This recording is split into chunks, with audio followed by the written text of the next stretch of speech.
every single time she was in the hospital, within 24 hours, she was back to full health. After having this bradycardia, they would monitor her. They wouldn't give her anything. They would just kind of monitor and stabilize her. And no medications were ever given.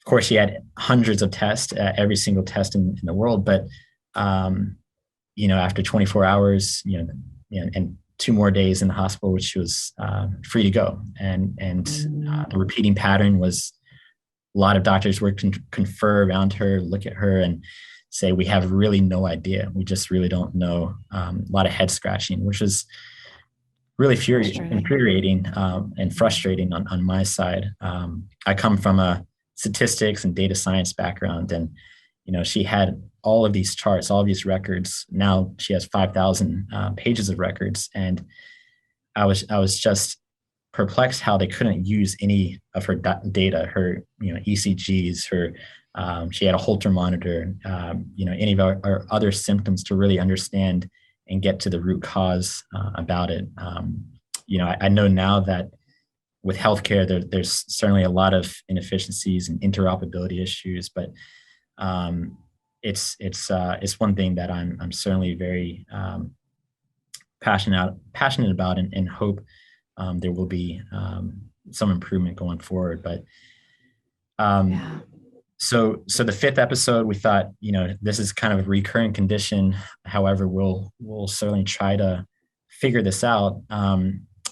And we thought maybe it'll be another couple months. And the doctors told us if anything happens, we'll do more genetic testing. And 10 days later, she had her sixth and final episode. This time it was preceded within the 12 hours before by one large vomit right when she was going to bed.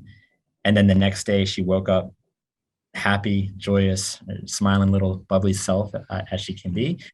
And then in the afternoon, she just started vomiting again and again and again, and to the point where she just had nothing left in her system to vomit. So at that time, we didn't necessarily want to have another long stay in the ER, so we went to the urgent care.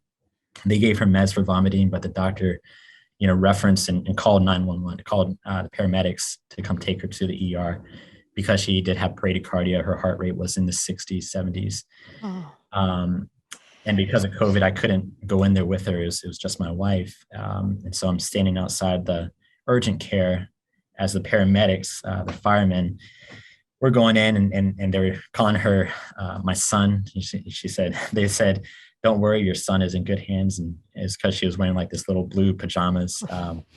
Like, it's not my son, it's my daughter. But she came out of the room, and she was on the stretcher, and she looked out to me, and she said, "Dada, Dada." And Yeah.